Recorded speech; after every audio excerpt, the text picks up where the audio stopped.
Jadi dulu ya kan kita 2019 ya kan kita poskonya di sini juga persis ya kan di depan patungnya Soekarno. Jadi sampai hari ini untuk pasien kita sudah lebih kurang sekitar 100 orangan yang sudah ya kan terdata. Jadi dengan berbagai macam ya kan keluhan. Ada asam lambungnya yang kambuh, ada kepalanya yang pusing, ada juga tadi itu yang sempat hampir pingsan juga. Jadi kita sudah tangani karena kita ya kan membawa tim medis dan para dokter yang sudah ahli di bidangnya. Jadi alhamdulillah semua keluhan teman-teman kita yang hadir untuk acara kampanye akbar ini ya kan bisa teratasi oleh tim medis Ragam. Jadi kalau seandainya dia kecapean, kita belum periksa dulu, kita ya kan kasih dulu istirahat, karena kita akan menyediakan tempat-tempat ya kan untuk istirahat dulu. Jadi semacam tandu-tandu yang bisa ya kan tempat istirahat. Nah, jadi sampai saat ini ya alhamdulillah ya kan kita bisa mengatasi semua itu. Untuk obat-obatan kita ya kan karena sudah berpengalaman ya kan berapa ya kan periode kita melakukan baksos ini, pengobatan ini, pelayanan kesehatan ini. Jadi kita udah tahu semua ya kan kira-kira penyakit ya kan dari warga yang hadir ya kan untuk kampanye itu. Jadi semacam ya kan pusing-pusing, agak demam gitu ya kan, lambung sakit, ya berbagai macam lah kita udah siapin obatnya. Jadi ya ada juga obat-obat yang mungkin ini ya kan kita siapin itu semacam jantung, ya mungkin gulanya naik ya kan, obat diabetesnya. Tenaga medis yang kita bawa hari ini itu sebanyak 15 orang. 4 ya kan dokter umumnya, 11 ya kan perawat dan bidannya. Ini sangat luar biasa. Kalau dibandingkan 2019 yang lalu ya kan saya juga hadir ya kan di tempat yang sama. Ini sangat meriah sekali dan sangat ramai sekali. Dan yang keduanya ya kan cuaca juga mendukung. Kayaknya ya kan ini memang alam ya kan sangat mendukung kepada Ganjar Mahfud. Karena udaranya sejuk banget dari tadinya. Kalau dulu ya kan rasanya gimana itu ya? Gak bisa ya kan kita bayangkan lah itu ya. Yang keduanya ya kan masa-masa ini berdatangan dari segala penjuru. Ada dari timurnya, dari baratnya, dari utaranya, dari selatannya, semuanya berdatangan. Sampai saat ini ya, tidak putus-putusnya. Perkenalkan saya dari Jakarta, Dr. Butet Oyang Nur Asia. Saya sudah hampir 20 tahun ya bergerak di bidang relawan medis ya. Saat ini kita lagi acara untuk bantuan tim dari Bapak Ganjar Pranowo ya. Semoga kita bisa mendapatkan hasil sesuai harapan kita semua gitu ya. Dan saya sebagai dokter di sini dari tadi kita mulai open jam 8 ya. Jam 8 pagi sudah menemukan banyak lumayan juga ya kasus-kasusnya. Sebenarnya sih kasus-kasus yang biasa kita temukan ya, sakit kepala, mual, pusing ya. Mungkin karena mereka harus pagi-pagi sudah sebegitu semangatnya mereka untuk mengikuti acara ini, sehingga saya observasi, saya evaluasi ternyata mereka itu belum makan ya dari rumah ya, belum sarapan sudah begitu semangatnya datang ke tempat kita ya. Kita sebagai tim medis sudah memberikan beberapa pengobatan terapi ya, tapi terapi kita hanya ya tidak ada pasien yang bermasalah sampai saat ini, semua bisa ditanggulangi dengan baik. Terima kasih.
satu hal yang saya suka begitu mengikuti acara di GBK tanggal 3 kemarin adalah tokoh inspirasi Ibu Megawati.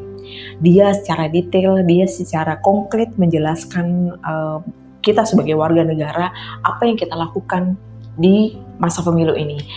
Mereka banyak di luar sana banyak memberikan informasi yang tidak jelas, simpang siur segala macam, bahkan juga saling mengadu domba.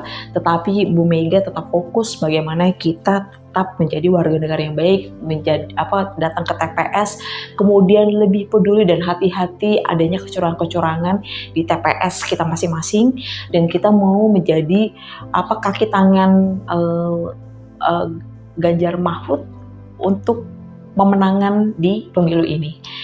Saya sangat apresiasi dengan konteks terakhir dari Bu Mega bahwa mengajak seluruh komponen masyarakat untuk bersama-sama ikut peduli dalam pemenangan Ganjar Mahfud di pemilu 2024.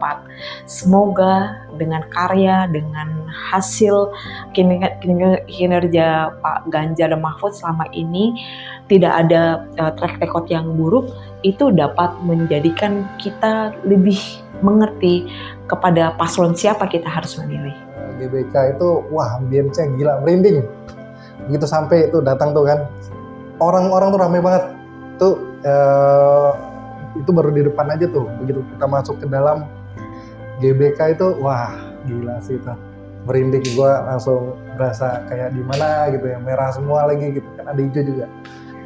Oke, kampanye Akbar tanggal 3 Februari 2024. Ya itu memang saya melihat kampanye tersebut ramai ya. Memang terlihat juga menampilkan artis-artis yang memang segmennya segmen ya milenial dan Gen Z gitu. Ditambah lagi memang sangat menarik adalah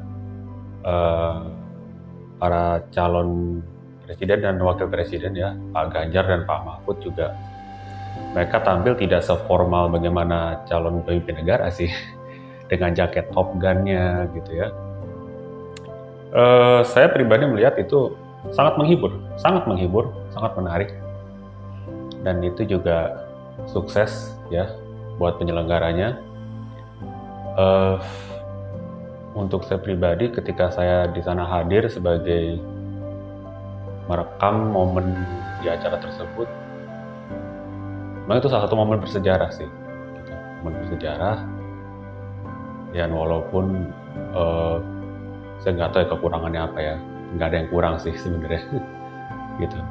Sangat ramai dan sangat menarik juga, ada pertunjukan seperti tarian tradisional, koreografi ya, kemudian juga di layar juga diberi kejutan ya, masyarakat diberi kejutan hadirnya Pak Ahok yang saat itu juga baru resign dari Pertamina ya, dan itu juga membawa semacam angin segar ya, karena dinamika politik sekarang ini kan lagi ada perseteruan antara paslon nomor 2 dan antar nomor 3 kalau saya lihat ya gitu. Ya saya mau bicara banyak lah soal itu ya. Tapi untuk berhubung dengan event di GBK sih cukup menarik ya.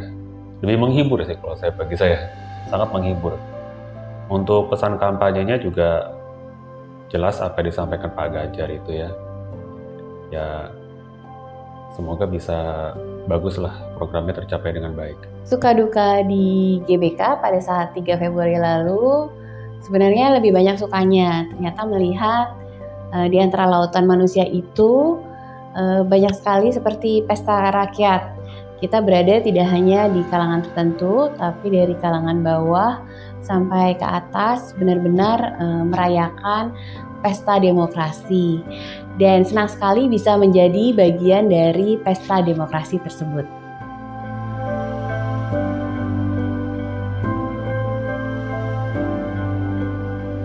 MDN TV itu awalnya saya tuh ngerasa ini MDN TV apa sih gitu konsepnya. Saya belum jelas.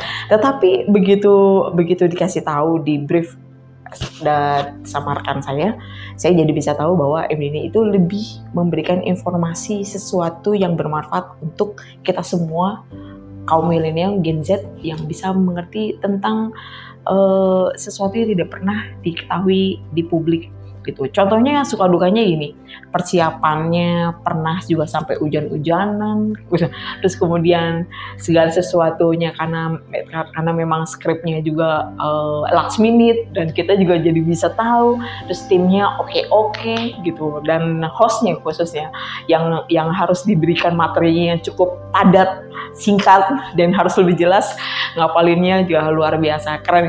Saya bilang ini MDN TV adalah sesuatu yang harus dipertahankan karena lebih informatif ke kita yang kaula muda gitu, orang-orang bukan orang yang dijadul ya, tetapi kita butuh informasi yang cukup jelas untuk untuk segala sesuatu yang ada di luar sana. Mereka pada pakai lensa tele ya kan, panjang-panjang dari jauh ngeker dapat fotonya close up.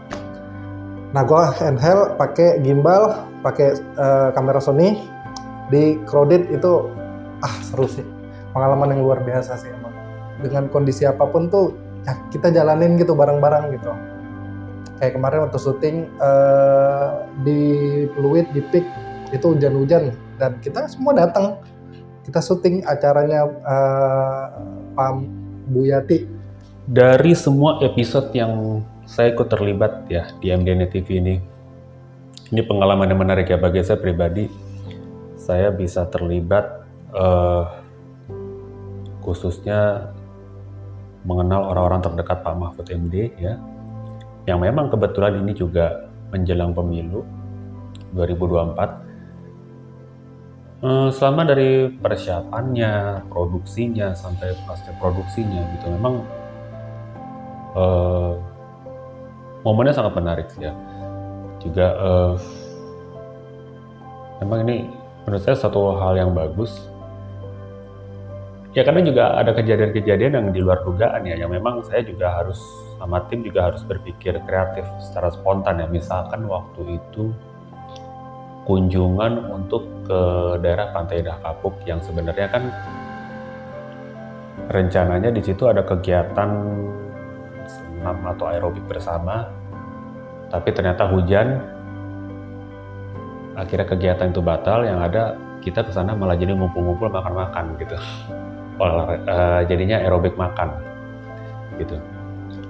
Tapi pada saat itu saya bisa melihat juga dari keluarga besar Pak Mahfud ya, ketemu Ibu Yati, saya juga berkunjung dengan ketemu Pak Ahmad Gufron ya.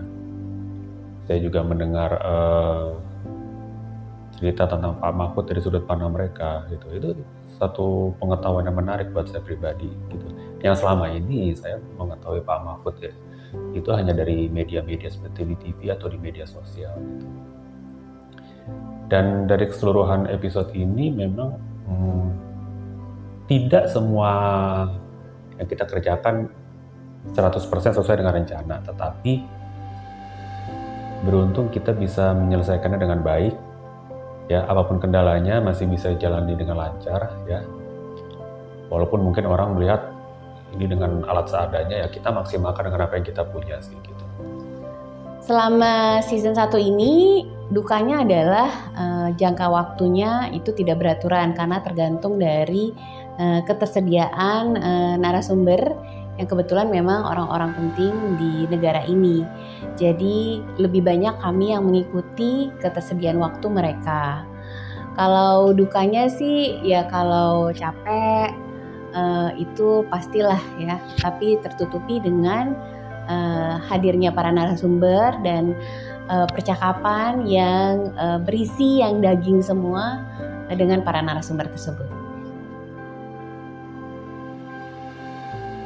Harapannya adalah MDN TV ini bisa menjadi jembatan bagi masyarakat Indonesia yang tidak melek akan teknologi.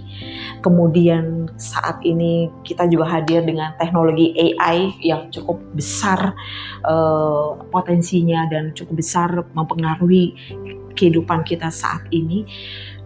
MDN TV bisa menjadikan suatu kontribusi yang cukup besar bagi masyarakat yang tidak mengenal teknologi yang maju saat ini. Harapannya adalah MDTV bisa tetap eksis, MDTV bisa maju terus, bisa memberikan informasi-informasi yang sangat bermanfaat bagi masyarakat Indonesia, khususnya orang-orang yang tidak terjamah dengan teknologi, dan bisa menjadikan Indonesia makin negara berkembang dan makin maju. MDN TV ini ke depannya bisa memberikan informasi-informasi yang tidak menyesatkan, yang sesuai fakta, yang menarik, yang hot issue, jadi yang trending, yang apa itu kita angkat, kita berikan informasi itu untuk teman-teman MDN TV ke depannya, dan banyak lagi program-program menarik yang bisa kita sajikan di MDN TV. MDN TV ini kan